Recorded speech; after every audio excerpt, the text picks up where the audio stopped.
Aproximadamente no 2000 antes de Cristo, por aí, empezaron, tiveron unha época, por decirlo así, de esplendor, e empezaron a extender os seus modelos cara ao continente. É dicir, a dirección é ao contrario do que se tiña supoñendo tradicionalmente. E destes povos que teñen en común, pois teñen tipo de cerámica campaniforme, o megalitismo, é dicir, as mamas, porque un dos problemas que tiña a teoría tradicional é que os celtas de Bretaña, admíteselle que eran eles os que construíron os dolmens en Bretaña. Pero para os celtas de Galicia había un problema cronolóxico, porque se cando chegaron aquí os celtas foi no 1000 e pico, como é probable que os dolmens sexan do ano 4500 ou 5000 antes de Cristo? Isto admítese hoxe, pero nos anos 80, cando empezou a aplicarselle o carbono 14 para determinar a antigüidade que tiñan os dolmens galegos, empezouse polo famoso dolmen de Dombate. Tiveron que someter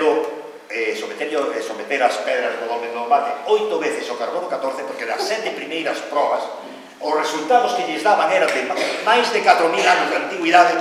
Eso contradicíase ca teoría que eles tiñen acerca da nosa prehistoria e preferían dubidar do procedimento, é dicir, do carbono 14, antes que da súa teoría, porque con frecuencia é así, cando alguén está convencido dunha cousa.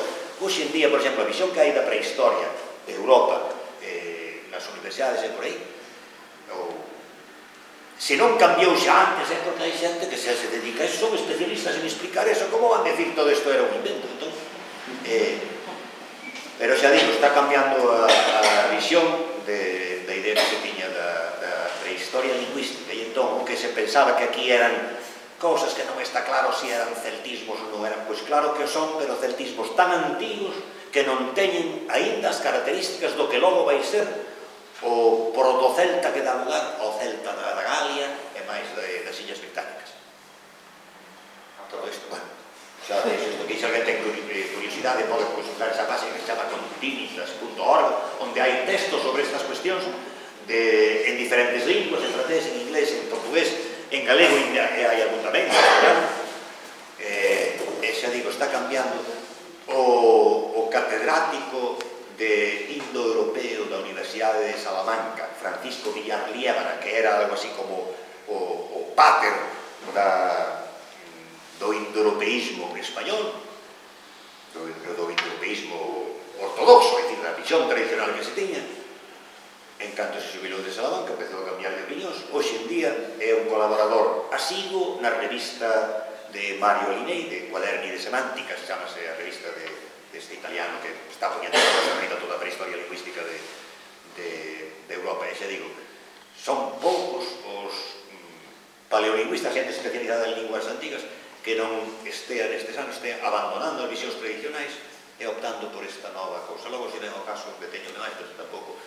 Todo isto viña conto de Alcabre, porque Alcabre é o único topónimo vigués que ten ese elemento bre, que isto mesmo por os máis contrarios ao celtismo prehistórico de Galicia, incluído don Ramón Menéndez Pidal, que ten un estudo sobre os topónimos galegos en bre, non podía deixar de recoñecer que ese bre é unha forma céltica de unha palabra preindoeuropea que pode significar tanto montaña ou elevación como castro.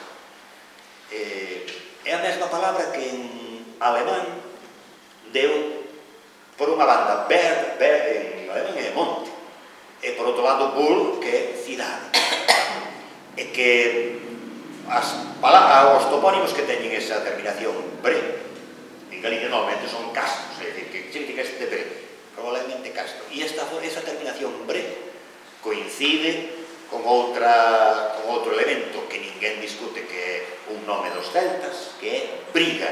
Por decirlo así, Bre é a forma máis arcaizante de ese Briga, que ninguén dubida. As cidades ocupadas por celtas en Hispania, e tamén en outros lugares, chamábanse segóbriga, conímbriga,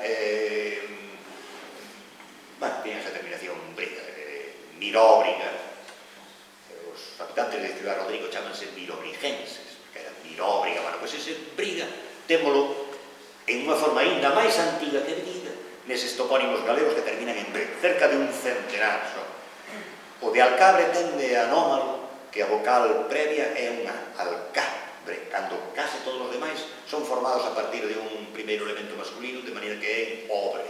O máis coñecido é Castro, o máis coñecido, o máis transparente é, porque é redundante, é o Monte Castrobe de Pontevedra, que é unha redundancia, porque se é Castrobre, se xa era bre, se bre xa era Castro, como é Castrobre? Pois o Castro, isto debeu ser que o bre xa non era transparente para os falantes, porque este é un procedimento habitual. Cando unha palabra, todos os topónimos no primeiro momento que se aplican a un lugar son transparentes, a xente entende o que significan, salvo os que derivan do nome persoal, claro, pero ainda así sabe que significa de fulano. É dicir, que cando se lle impón un nome non se lle poñen palabras escuras, senón son palabras transparentes, pero co tempo deixan de identificarse. Cando entón, ás veces engádeselle outra palabra que si a xente coñece. Cando os romanos chegan á península ibérica, no sur, na Bética, hai dous ríos importantes. A Bética é a zona máis romanizada da península. Galicia foi romanizada desde a Bética, e explícase que esa é unha das razóns polas que a lingua galega é máis conservadora respecto do latín que outras. Galicia pertencía á provincia tarraconense, pero en cambio os militares romanos chegaron desde o sur dunha zona que estaba máis latinizada, entón chegou, por decirlo así, un latín máis culto, ainda que en realidade quen impuxo o latín, xa como aquí, en outras partes do imperio, non foron tanto os soldados como o cristianismo, porque foi a liturgia cristiana a que latinizou a xente. Decía o de Alcabre, de Castrobe. Decía que na Bética había dous ríos importantes, o Betis, que é o río que dá nome ao territorio, a Bética é o que chaman o Xigo de Alquilir, por nome árabe, e ademais estaba o Guadiana, que se chamaba en tempos dos romanos, chamábase río Ana, o río Anas, e dá noticia dele, Ana. En árabe río dice Guadi, entón como a palabra Ana, que significaba río, deixara de ser unha palabra que se entendía, pois chamanlle Guadi Ana, é dicir, río. E hoxe cando decimos río Guadiana, estamos dicindo río en tres linguas distintas, porque se foi perdendo tal, e eu ás veces fago chiste de que a mellor dentro de 300 anos o Guadiana chamarase ríos Guadianas Rida, ou calquera cosa así. Alcabre, xa digo, tende en particular que, mentres os outros topónimos que teñen esta zona, pois Castrobe é unha redundancia tamén como Guadiana, porque xa o Castro xa vai aí, pero sucede continuamente. Praza da Quintana, pero se unha quintana, teria que ser unha quintana, pero en Santiago hai moitas formas, parece castelanismos, pero máis ben son latinismos. Bonaval, hai un sitio que se chama Bonaval, o normal sería Balboa, porque a colocación dos adxetivos antepostos non é normal na nosa lingua, e ademais Bona, con ese N que conservou aí, eso é casi puro latín, é máis puro latín. San Martiño Pinario, porque na Idade Media convivía tamén a variante Piñeiro, que era popular, pois non, acabou se poñendo latín puro, Pinario, xa que ás veces, perdón. Bueno, viña a conto de que sí, destes, non, da Quintana, pois de que pasa o mesmo tamén, Praza da Quintana, pero se xa nunha quintana se chama praza, non é excusado, tiñe que ser a quintana, era a quintana de Vigo, a quintana de Borja, o outro é redundante. Cando se usan esas redundancias é porque xa deixou de ser transparente o topónimo. Alcabre, cal é o primeiro elemento de Alcabre? Porque segundo o bre significa castro, había un castro litoral probablemente. O primeiro elemento que non estudiou, os que se ocuparon destes topónimos pensan que ten que ver ca palabra, unha palabra que é a mesma que dá o nome do alce, é dicir, un cérvido ben coñecido. Pero eu creo que máis ben ha de ser derivado de arca. E o al o L de Alcabre é unha disimilación de un arcabre. Como hai un R na outra, ao final da palabra, pois é fácil que os R's e os L's ás veces varían. Por exemplo, en latín decíase Palumbale, un edificio onde se guardaban as palumbas, as pombas. En galego podemos decir pombal ou pombar, hai as dúas palabras. Pombal é a palabra máis recente, por decirlo así, pode ser un derivado de pomba, pero pombar é a que ven da palabra latina palumbale. E o L final de palumbale, ese L, altérase en R porque xa había outro L na mesma palabra. Os L's e os R's ás veces contamínanse así. Bueno, non sabe, mi alma, mi arma, é o mesmo que pasa. Un L que se altera en R é fácil, de maneira que é a inversa, de maneira que eu creo que Alcabre probablemente era un arcabre, creo, porque é máis común a toponimia relativa ás arcas, é dicir, son os dolmens, é dicir, sería algo así o castro da arca ou dunha arca importante ou calquera cosa, máis que de un cerve. O que non quer decir que non houvese alces aquí na prehistoria, pero cervos desde logo. Bueno, e aínda así, algúns cervos que se pensa que había, por exemplo, todo o mundo coñece esa...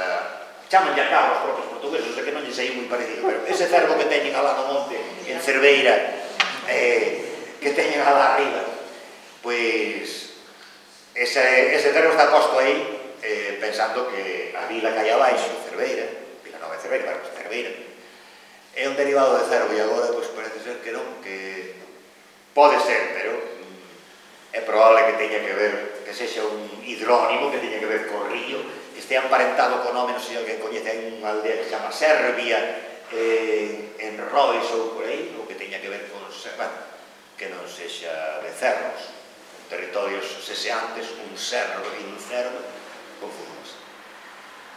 Alcabre, Valadares, vou polos prerromanos, Coia é un topónimo prerromano.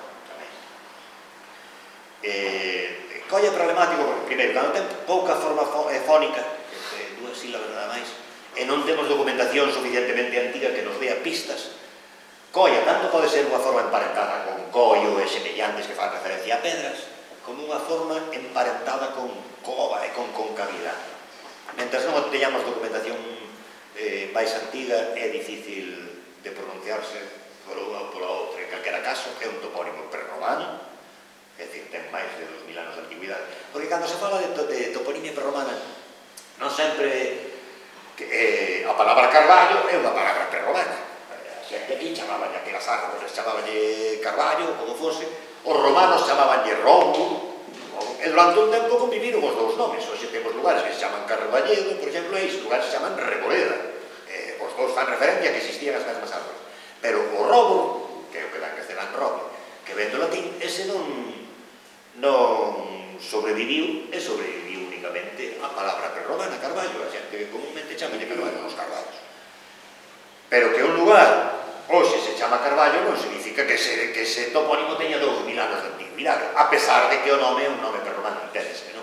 É dicir, que moitas palabras de orixe prerromana pasaron ao latín da Galaecia, logo pasaron ao galego, seguimos usando hoxe, e ao mellor hai un lugar que ten un nome que é unha palabra prerromana, e ese lugar ten únicamente os días de antigüidade, se me entende. Pero cando falo de prerromanos, por Coia, por Alcabre, falo de prerromanos no sentido literal, é dicir, teñen máis de 2000 anos de antigüidade.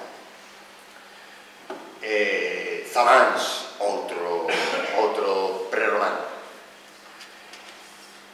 A documentación máis antiga que dispoñemos de Zamáns, que é do século XIII, registra con Z inicial, o que desconcerta bastante, porque se fose con S inicial, pero pode ser, non temos moita documentación, se fose con S inicial, seguramente era unha palabra emparentada co nome de Samos, que é Sámanos na época medieval, co nome de Sama de la Creus, e Samas que hai por Asturias, non sei se vos soa, Sámano hai o apelido, pois o topónimo Samos procede dun etnónimo, é dicir, o nome dos habitantes prehistóricos que eran os sámanos. Pois é probable que un mesmo sámanos dé a orixe ao nome de Zamáns, con alteración do acento, porque senón sería daría Samos, igual que Zamos, igual que Samos, en cambio da Zamáns, Sámanos alterou o seu acento en Samanos, Zamáns como irmáns de que hermanos.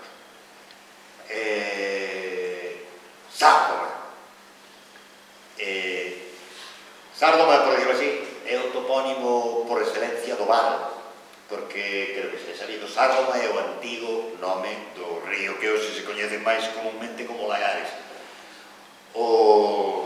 Moitos ríos teñen diferentes nomes ao longo do seu curso, ou máis ben, ás veces hai un nome principal que é compartido ao longo do curso, e logo hai diferentes denominacións en diferentes tramos. Aquí os ríos de Vigo, casi todos teñen, dependendo da súa zona, pois teñen un nome distinto.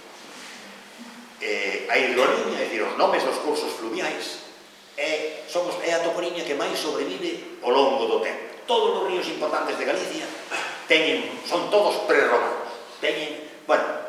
Dicen os máis importantes, e agora temos o Lagares, que é derivado de lago, que é romano, pero vou comentar. Cando hai algún río de certa importancia que ten un nome que é latino ou galego, ás veces temos indicios para saber cal era o nome originario do río, porque casi sempre prerromanos. Xa digo que isto non é só aquí, é en todo o mundo. Os nomes dos ríos tenden a ser, entre outras razóns, porque cando comentabas ti os factores que favorecen a densidade toponímica, en Galicia, aparte dos factores que favorecen esa densidade, hai outro factor que favorece a antigüidade dos topónimos, que é o asentamento da poboación no mesmo territorio ao longo dos séculos. Nós somos seguramente os descendentes dos que vivían aquí hai 3.000 anos, ainda que nos parece unha barbaridade.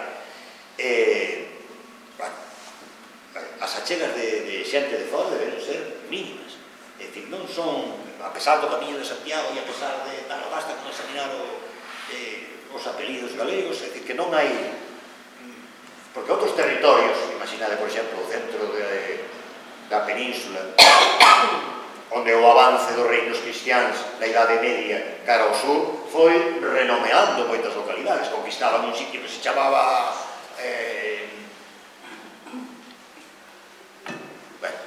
chamábase non sei que, conquista o rei e ponlle Valencia de Don Juan, Collanza chamábase, ponlle Valencia de Don Juan, Collanza outro topónimo parentado con é dicir, que se renomearon moitos lugares en Galicia, aínda que xa comentou que efectivamente as especies renomearonse lugares. A vila de Faro, que non era a cidade, a vila de Faro de repente chegou un rei e decide cambiar o nome e ponlle Coruña, pero senón, isto sucede máis ben cos nomes das cidades que eran regangas, de señorío do rei, ou das vilas, ou de algún señor feudal. Pero é máis raro. A Igrexa normalmente non retoponimizou, non cambiou topónimos, salvo logo no século XVII, ou XVI e XVII, a rei do Concilio de Trento, cando non recoñecía ben un santo, que non sabedes que hai santos galegos, que houve un tempo que a Igrexa non os identificou, pero por problemas lingüísticos, non identificou a San Fiz ou San Cins, que é postamente que estaban ou en latín San Félix. Pois non sei que lles pasou, non sabían onde meter ese San Fiz, e colleron e empaquetaron un Pedro. Moitos sitios se chamaban San Fiz, e non sei que pasan a ter hoxe a advocación San Pedro Fiz. Pois ese Pedro que se meteron aí é porque a Igrexa non tiña claro que santo era.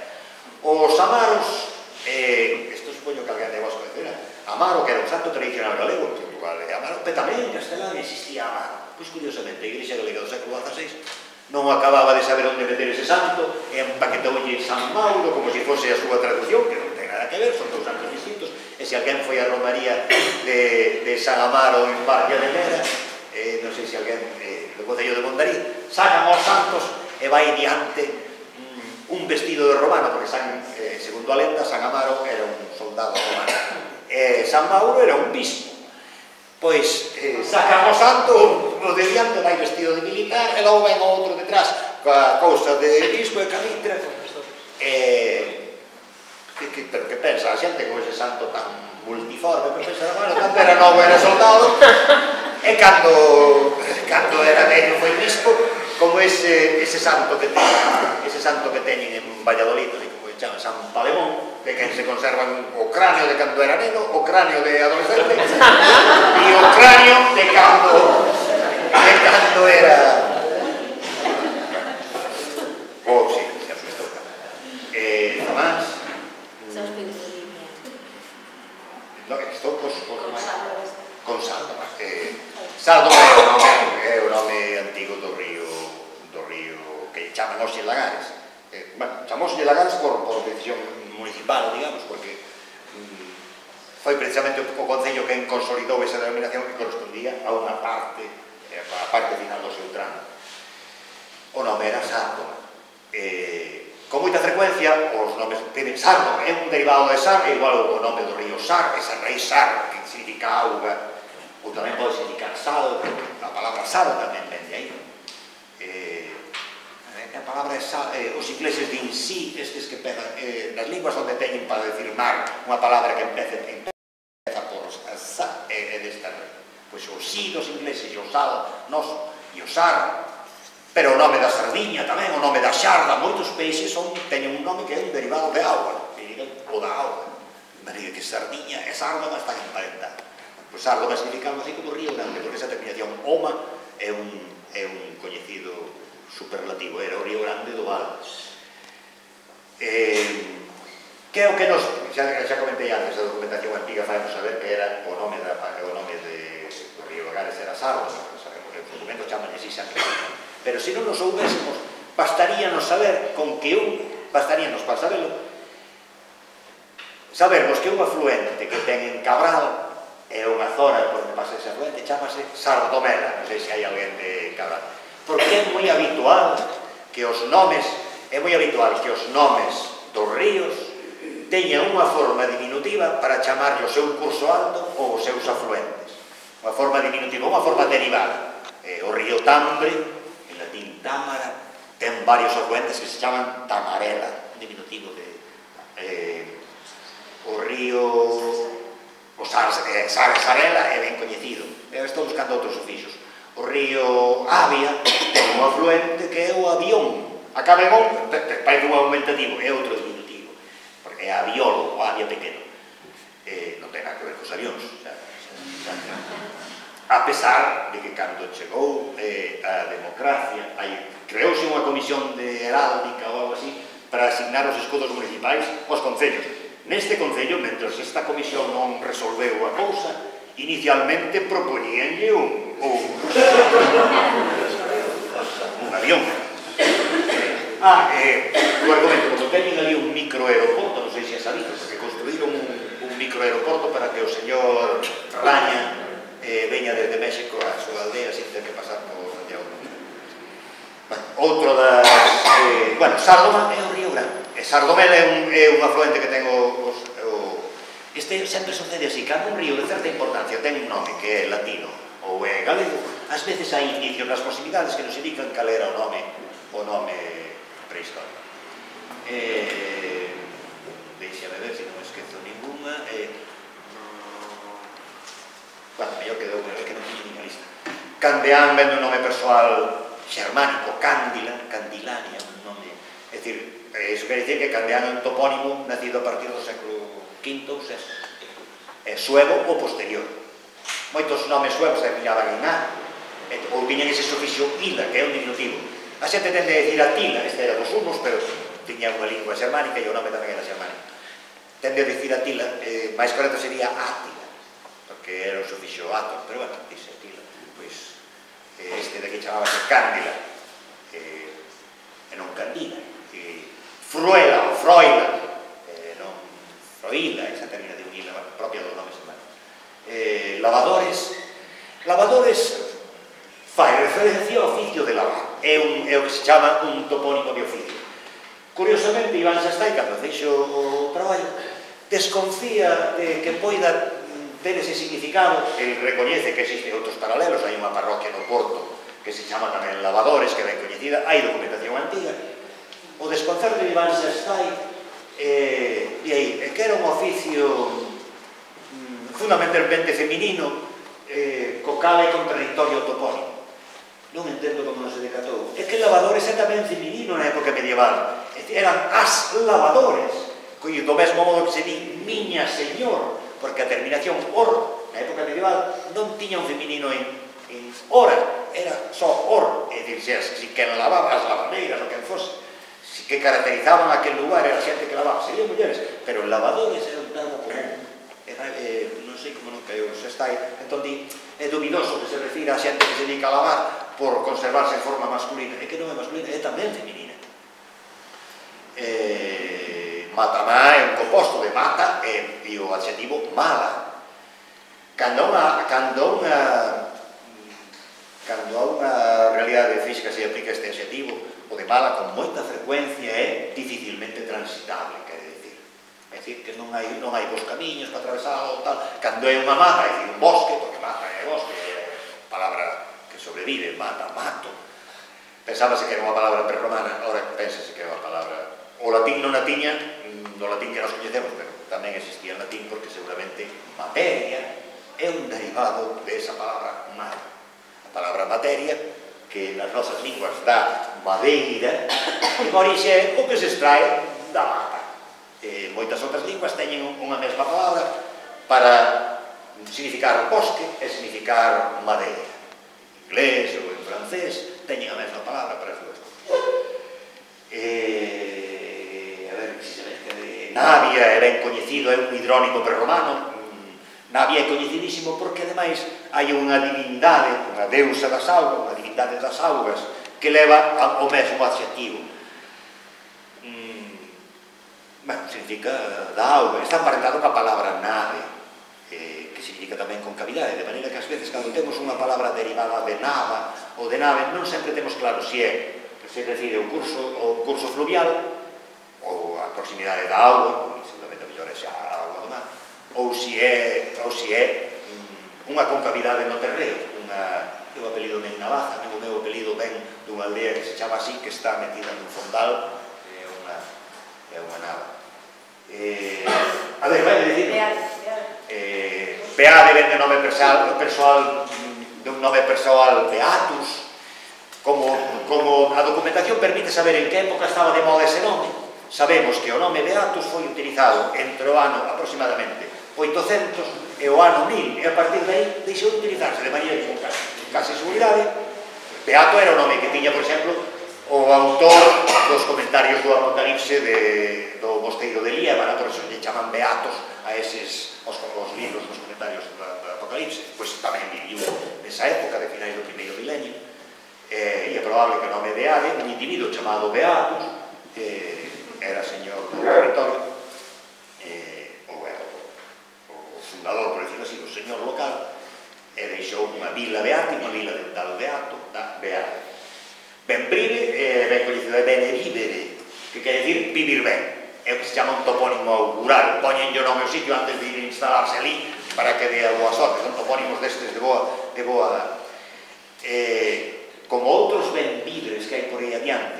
Benvibre neste, que xa comentei antes, na tudense, na fala, é normal que os R's tendan a ir á sílaba anterior, o que dixen de tegra e trega. Castrelos, chamase Castrelos hoxe, pero ata o século XIX conviviu a forma Castrelos con Cristelos e Questrelos, cos R's bailando. Hai un Cristelos en Tomiño, que tamén era un Castrelos. De aí veñen os cristaleiros, non se sabe de seu apelido cristaleiro, que ten que ver con xente que ten que ver que fai cristales, pero non é xente de Cristelos. É dicir, é un diminutivo de Castrelos, Castro. Sí, vai dicindo. Bouzas é outra palabra prerromana ben coñecida. Bouza quer dicir matorral baixo, é unha palabra ben coñecida do galego. É unha palabra casi medio replicada. Bueno, Castrelos é un diminutivo de Castro. Por que en plural? Pois seguramente facía referencia a dor. E logo hai, ademais, o topónimo Castreliños, é o que se chama un topónimo replicante. Non quere dicir que ali houvese castros, pero máis pequenos. Aí, ao mellor, nin había castros nin nada, simplemente chamanse topónimos replicantes os topónimos que están suscitados por outro. Entón, se aquelo é Castrelos, pois isto é Castreliños. Vai en diminutivo, digan para allá. Cabral ten moito interés, non me espera, xéxeme agora unha vez. Bouzas e Cabral. Bouzas é unha palabra ben coñecida do galego, significa matorral. E forma parella con touza, porque con moita frecuencia a bouza é terreo inculto de matorral baixo, mentres que touza é terreo inculto, pero de bosque. Son dúas palabras emparentadas. Bouzas, como é sabido, foi concello, Benbrive foi concello. Comentaba antes sobre Benbrive, Benevivere. Estes nomes de tipo augural, normalmente é unha autoridade que nos impón. É probable que fose o ben obispo, porque foi señorío episcopal. Pero como os outros Benevivere que hai por aí, os outros Benbrive, que en Galicia e o Benvivere do Bierzo, son reguengos, son de imposición real, é probable que fose unha fundación real, ainda que logo pasase a depender do bispo de Tui, porque é un nome típicamente tal. Bouzas, cal me dices? Cabral, e falta Teiza. Teis é outro hidrónimo prerromano, teis que decir regato, son as augas que baixan. Estudou con moita minucia Edelmiro Vascos, o topónimo Teis, ten paralelos noutras áreas, está calentado co nome de Teo, por exemplo, que é un hidrónimo tamén. Cabral é derivado de cabra. Unha cousa de Cabral, existe o apelido Cabral en Galicia e máis en Portugal, e en Portugal non existe ninguna localidade chamada Cabral, de maneira que para sospeitar que os Cabral portugueses son originarios tamén de aquí, e entre eles o descubridor do Brasil, que levaba o apelido Cabral. Queres contar algo acerca de Teis? Non, sin sair de Bouza, que hai un debate ahora mesmo o Colexio Virgen del Rocío quere cambiar. Efectivamente, sí, efectivamente, parece ser, eu non me ocupei de esa cuestión, pero parece ser que efectivamente Virgen del Rocío é unha reelaboración dun antigo topónimo local, o Resío. O Resío, en galego, un resío é a terra inmediata a unha construcción. Ben, é o resultado galego do latín residuo, é dicir, o que queda na marxa, ou ata onde pingan, por exemplo, nunha casa, ata onde pingan as tellas do tellado. Ese é o que marca o resíduo. Entón parece ser, pero xa digo, eu aí non, pero a información que me chegou, que parece ser que a partir dun topónimo tradicional que se chamaba o resíduo, interpretaron como el Rocío e puxeronlle a Virxen riba. Porque este é un procedimento habitual de suplantación dos topónimos tradicionais e tamén de castellanización, que é aproveitar o impulso do topónimo tradicional. Por exemplo, eu que son de Lalín, había unha zona de Lalín que chamaban o Areal, sempre se chamou o Areal, e de repente o Concello oficializou o nome de Concepción Arenal. Pero non sei se en Vigo tamén pasou algo parecido, ou é o Areal de Vigo é Areal. De maneira que a xente, é dicir, ao dedicarlle a Concepción Arenal á rúa, parece que xa estaban impoñendo a castellanización do areal tradicional, porque de repente entrabas a señora Flomero. Pois eu creo que é probable que no nome da parroquia que tamén sucedera o mesmo, que optasen polo Rocío, que o Rocío vai ser unha advocación mariana andaluza, e non sei se isto é sabido, pero con sospeitas de que teña orixe galega.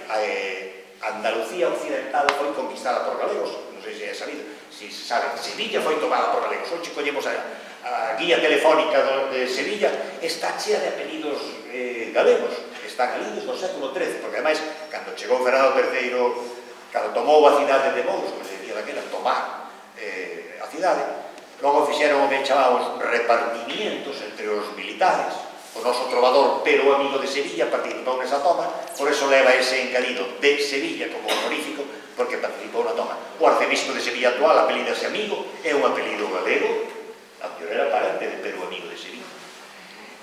De maneira, porque non é habitual as romarías que exixen unha camiñada previa e o tipo de celebración, ese é un tipo de devoción popular característica do noroeste peninsular, que deu orixe a un tipo de cantigas medievais, as cantigas da Romaría, das que non hai información de que existían centros religiosos que suscitaban peregrinacións, pero esa especie de mistura de cousa de emoción, cousa festiva, porque a Romaría, según contaba Carlos Alonso del Real, un prehistoriador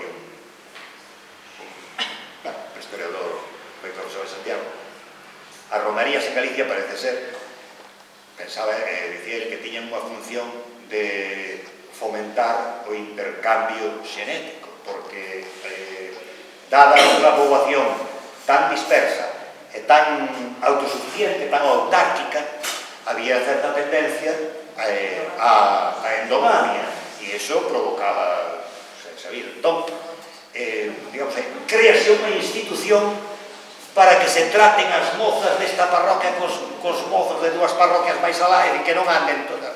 Interpretaba así. Non sei se me quedou alguna das parroquias. Bueno, se alguén quere preguntar alguna cosa en concreto, porque xa vedes que isto data moito e non sempre... Olla. Ah, sí, é verdade. Olla e... Sayans. Bueno, claro. Sayans vende o nome persoal tamén da orixe germánica, Sánila, Sanilanis, hai outros Sayanos no concello de Moraña, que ten a mesma orixe. O que pasa é que o de Moraña sempre foi Sallans e este castellanizaron por Sallans e outro nunca lle tocou. É verdad. Comesaña, que xunto con Carmesello son os dous típicos apelidos vigueses, un dá con alguén chamado Comesaña no Katmandú e pode ter a certeza de que ven de Vigo, porque esta é unha cousa que dá singularidade aos apelidos galegos, que non sei se é sabido. Galicia ten unha toponimia propia, singular, pero o repertorio de apelidos galegos é un repertorio especialmente singular en Europa, non polos patronímicos ou polos sobrenomes, senón polos apelidos toponímicos, que son os que nos dan variedade. É a toponimia tamén a que fai. Hai máis variedade de apelidos en Galicia, non sei se hai 3 veces máis variedade de apelidos que en Portugal, porque hai áreas onde non hai tanta, porque o que lle dá variedade aos apelidos galegos precisamente son os apelidos toponímicos. E desde o ano 2001 a lei permite impoñer en primeiro lugar ao fillo o apelido materno e non o materno, pois cando se aprobou esa lei, é unha lei que responde a instancias europeas que solicitaban que os diferentes estados evitasen a discriminación por razón de sexo na transmisión dos apelidos, porque o apelido materno quedaba truncado, bueno, esa cousa. Pero aparte desas razóns, os lingüistas tamén estaban moi interesados en que se alterase esa tradición que levaba a impoñer como primeiro apelido o primeiro materno e como segundo o primeiro materno, porque se se mantivese durante, non sei se só eran 3 séculos, porque non era moito tempo, con 3 séculos máis que se mantivese ese procedimento, todos os galegos tenían os 35 apelidos máis frecuentes. É dicir, porque simplemente por razóns combinatorias os apelidos máis comuns ian facéndose cada vez máis comuns e os menos frecuentes tendían a desaparecer. De maneira que esta nova legislación que afecta a toda Europa permite transmitir aos descendentes pois o apelido menos frecuente, o que teña máis interese, ou que non está condenado. Algúnha pregunta máis? Alguén máis quere preguntar algo? No, de olla. É verdad que este ten. Sí, disculpad. Olla ten o mesmo significado que o olla de San Miguel de Olla, e que outros huía que hai por Galicia adiante é un hidrónimo prerromano, ten que ver ca auga. O problema de cando se di hidrónimo é que nós temos unha palabra para significar eso, o mellor significaba a ribeira ou a xunto ao mar, pero temos que dicir que ten que ver ca auga. Olla está emparentado, ainda que parece raro, co nome do Xurés. É unha rei, bueno, creo que o trata, non, é que ainda non, pero bueno, estudou no Edelmiro Vascos, que é este paleolingüista que comentei antes. Eu creo que Iván Sastai tamén ten algunha cousa acerca de Olla, se non é de Olla, de algúns topónimos emparentados, tipo Uía, que non, Uío, o do Ío, efectivamente, porque o Ío en Cangas tamén ten a mesma orixe, outra variante. Son palabras desas de teñen máis de 2000 anos, e probablemente deron nome a esa localidade xa desde hai máis de 2000. Garrido? No, eu en primeiro lugar quería felicitarvos, de verdad, os que non somos vicus, que somos de fora de vicus. Eu tamén sou de fora. Por vosso traballo ese que non luce. Quería felicitarvos e que llegades nesa onda con todos. Invitar a todas as que estamos aquí, o día 21 temos unha asamblea xeral a Marea de Vigo, invitarvos a todas.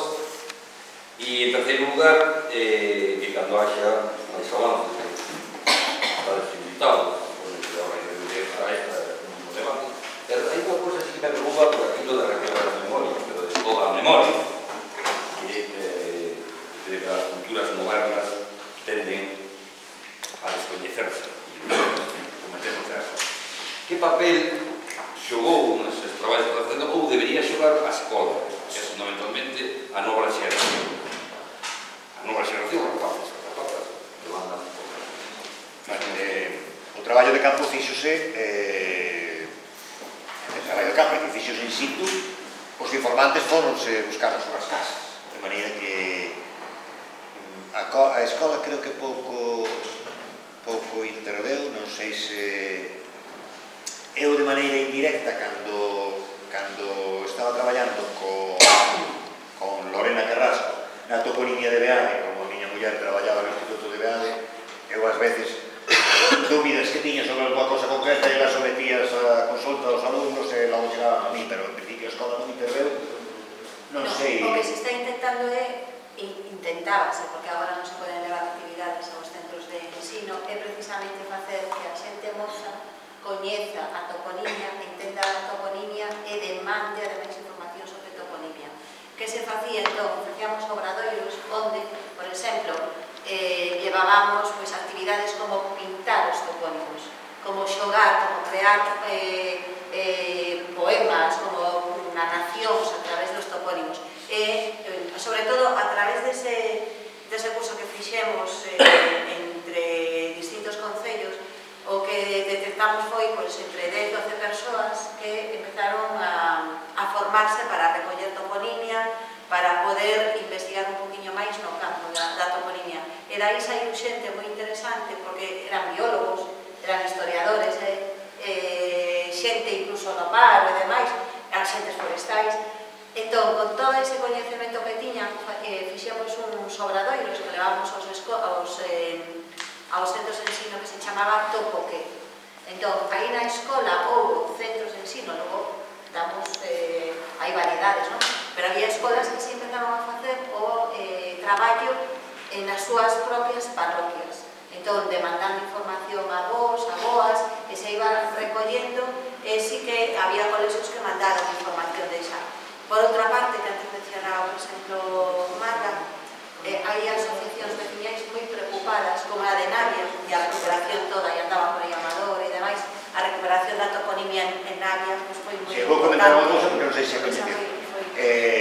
A Marta e a Xosé Couñago, que naquel momento era o coordinador da Federación de Asociacións Veciñais de Vigo. A Federación de Asociacións Veciñais de Vigo e o Concello de Vigo e a Asociación Galega de Onomástica conxuntamente asinamos no ano 2002, creo que foi, unha declaración, pero tamén o Concello asumiu, comprometeuse, unha declaración de respeto polos topónimos tradicionais, viña sendo unha cosa de guiámonos polos criterios do grupo de expertos de Nacións Unidas para os nomes xeográficos, viña sendo así, respetamos o patrimonio, tal e cual.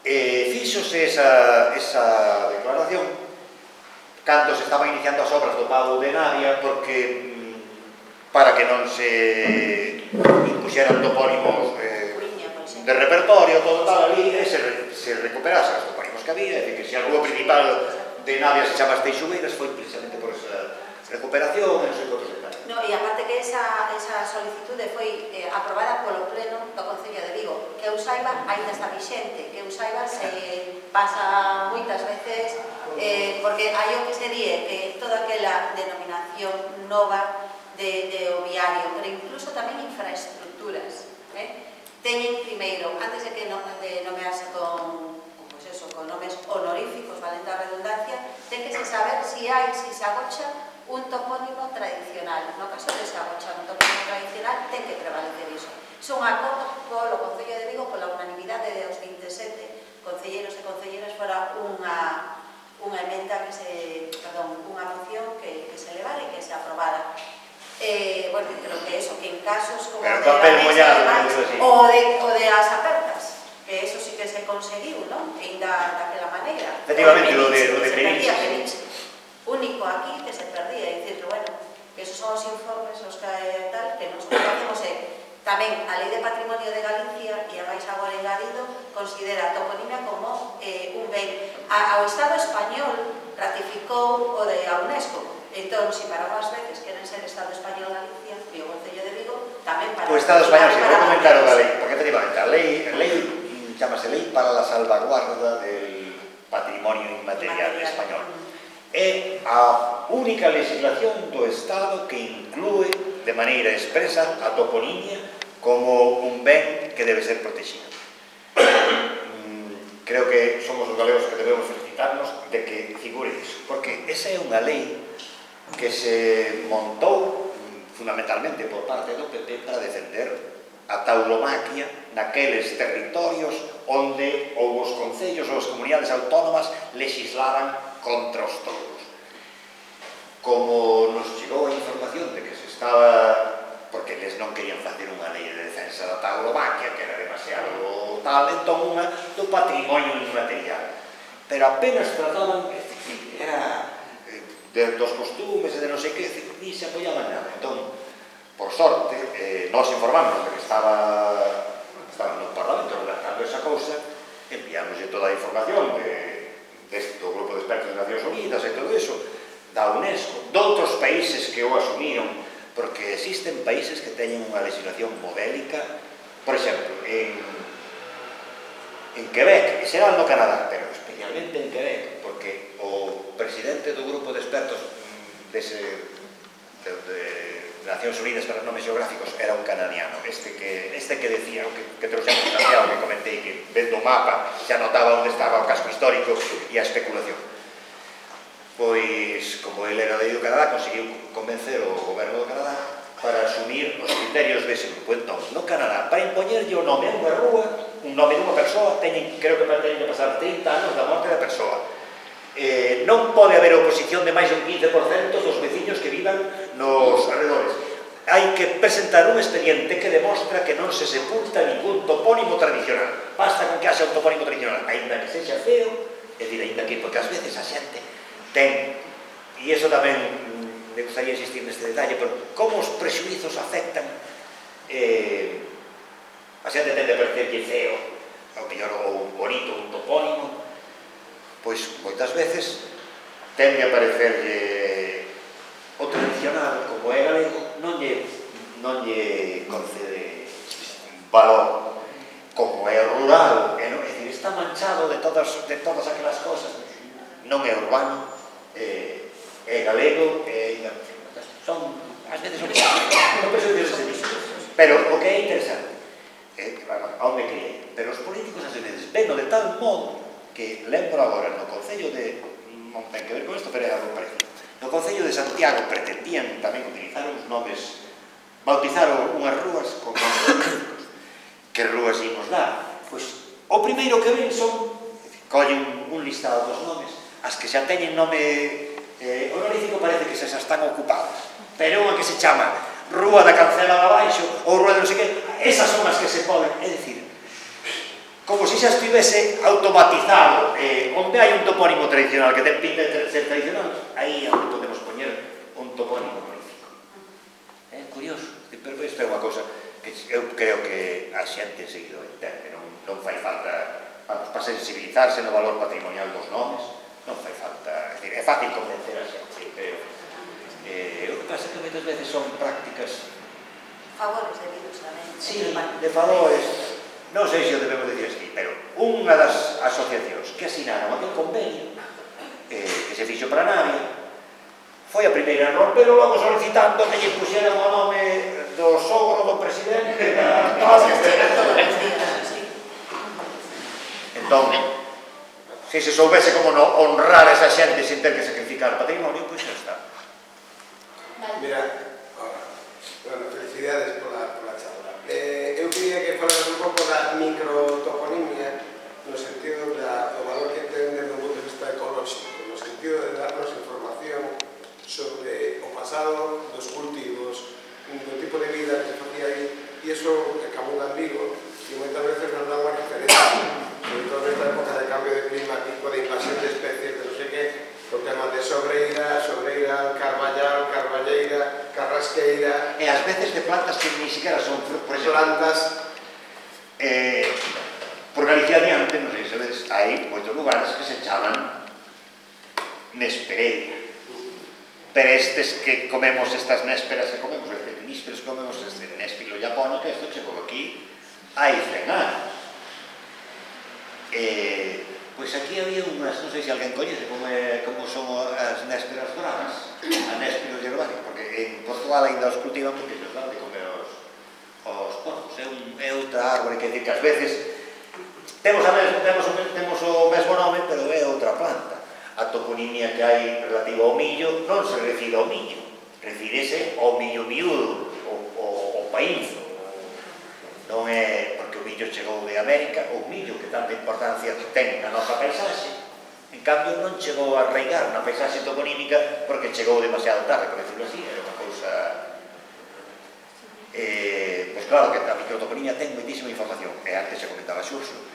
Hai, ele decía, ou en Europa, é que traballos recentes que estivemos vendo con filólogos de outros lugares, non só en Europa, sino probablemente no mundo. Territorios onde hai tanta densidade toponímica como Galicia, hainos por aquí e por alá, pero áreas así de 30.000 km cadrados, onde se, porque mellor son zonas concretas, pero áreas do territorio de Galicia, e con tanta variedade, porque non é ter moita riqueza de topónimos, sino ademais moita variedade. Hai zonas onde hai moita toponimia, pero un repertorio pequeno de topónimos que se repiten moito. E a chamada microtoponimia empezou a recollerse nun proxecto que se chama así, Proxecto Toponimia Galicia, financiado pola Xunta. Cando lle sobran cartos retómase, cando non hai cartos paralízase, ese é un... non se sabe como está, fíxose, según se di, o 30% do territorio galego, pero é zonas illadas. Bueno, a partir dese traballo recolleuse unha media de cerca de 50 topónimos por kilómetro cadrado, que en 30.000 kilómetros cadrados serían 1,5 millón de topónimos. Pero como en algún deses lugares volveuse a facer traballo de campo, por calquera cosa, por exemplo, os de Vigo servironos moito de referencia. En vez de recolleres inicialmente 180 topónimos, volveuse a facer o traballo, recolleronse 400, multiplicouse por 500. É dicir, que ese 1,5 millón que se fixo na primeira valoración é probable que se multiplique tamén por 2 ou por 3, é dicir, que hai máis nomes de lugar que habitantes en Galicia. Pero tamén hai que ter presente unha cousa, que non toda propiedade rústica ten un nome individualizado, porque isto mellor sucedeu ao século XVII, por exemplo, pero sucesivas fragmentacións dunha propiedade, é dicir, unha propiedade grande que se divide en dúas partes para 2 herdeiros, ou con frecuencia o nome continúa sendo o mesmo. Cada un chamalle, e máis, se o sitio se chamaba, imaginar, pois a Xesta, cada un deles chamalle a Xesta a súa propiedade e nace un novo topónimo, as Xestas, en plural, pro conxunto. De maneira que, para xente que fai traballo de campo, damos a recomendación de que, se para un sitio recolle que lle chaman o sesteiro ou os sesteiros, con moitísima frecuencia, o originario era o singular. E o plural apareceu porque houve fragmentación da propiedade, de maneira que dentro dese lugar que lle chaman os esteiros, que nunca se chamou así, cada un deles tiña o nome. Kiko, Marco, a utilidade da toponimia é unha cuestión. Nos estamos últimamente chamando de estudos arquitectónicos, precisamente porque mira, é que esa zona chamase La Megal ou La Mosa e tal. Entón, a utilidade tamén, e sempre conta Quique, porque Quique cosas. Esa utilidade tamén, incluso para a hora de facer un estudo do que é o terreo, pois xa está dándoche información. É verdade, o de Quique Costa sempre. Se repararan o topónimo, cando fixeron o túnel da Naxe estaba previsto fazer uns 14 meses, e levoulles 3 anos e medio. Pero se chamaba Naxe, que pensaban que iban a topar? Area! Entón sempre repite se repararon o topónimo, porque moitas veces é así de simple. É así, desprezan porque tamén pasa con un topónimo que hai por alá por Novierzo, que non sei que problemas les deu a construcción tamén había empozábase a auga ali naquela zona nos invernos, entón construían e afundíase esa estrada, non sei que, e o nome que tiña o lugar daba esa pista de que ali non era o sitio. Kiko. Quería comentar la directora, que era unha pregunta. Por exemplo, o mesmo que se dá no Alueiro, dáse el sitio teóricamente na escultura que poden ser bastantes rurales, non? Nos arredores, no lugar, ainda temos o Mosteiro de Bembrive, Canicouba, Charles Bembrive, o Carballal, mantén esa función, non? Mientras que aquí na cidade é evidente que se chamen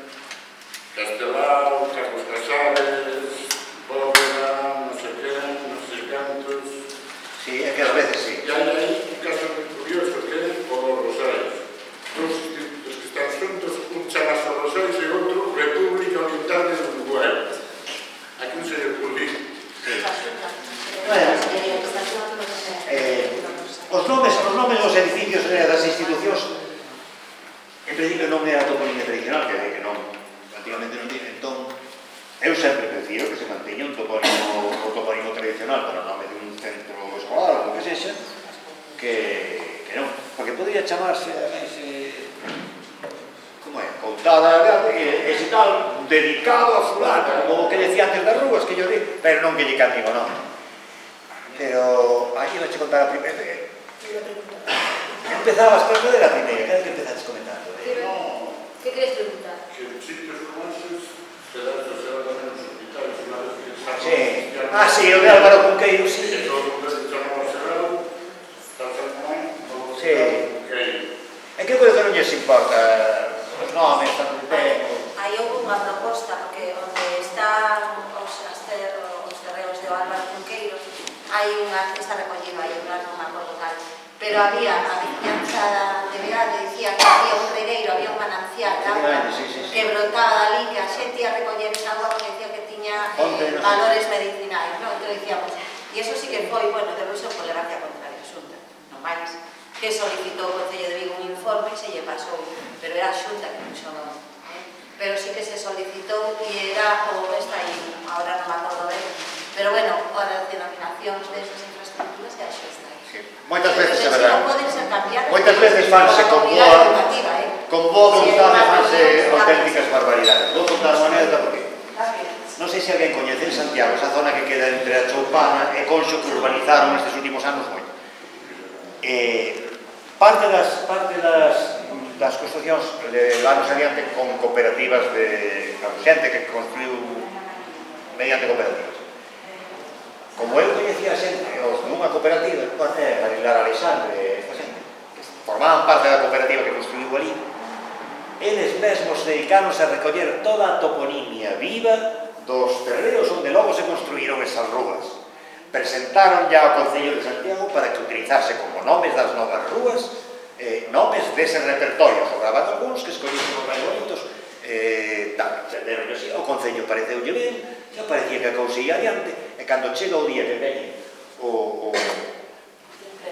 pleno para tratar o asunto, un dos grupos presenta ali unha moción que botou todo para baixo. Hoxe esas rúas chámanse Rúa da Esmorga, Rúa de... son nomes de novelas, nomes de escritores galegos. Entón, xa... esas, sí, tal. É dicir,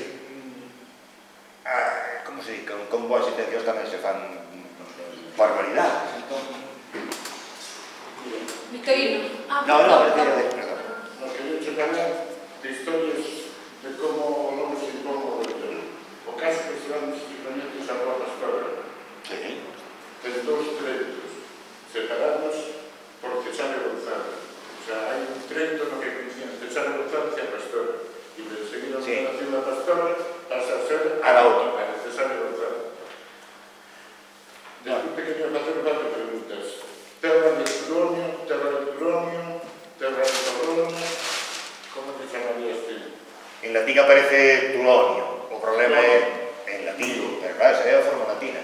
E entón, en galego aparece distintamente Turonio e Toroño, por eso ás veces hai que se chama Turonio, outros Toroño. É problemático. Toroño era realmente todo o territorio da diocese tudense que quedaba ao norte do Miño. Como é o único que sobreviviu en Turonio, houve un tempo que a xente pensaba que era Tui en proximidades, ou pois chegaba a Vilasogroso, é dicir, chegaba prácticamente a todo o territorio da diocese tudense. Disti, como deberíamos decir hoxe, Turonio, como lle puxeron o Instituto de Gondomar? Puxeronlle Turonio, latinizaron un pouco, pero bueno, puxeronlle un latín en casa, porque a forma en galego tiene que ser Toroño, que é como aparece tal, ao ser un topónimo que deixou de usarse, porque se deixou de usarse mellor no ano 1300, non podeu falar de Toroño, pasa que a xente lee textos antigos e sabe das cousas. Bien, quería seguirse comentando. Hai casos... Espera un segundinho, é Turonio. E que pode significar? É probable que sexa un derivado, é probable que estea emparentado co nome do río Turonio.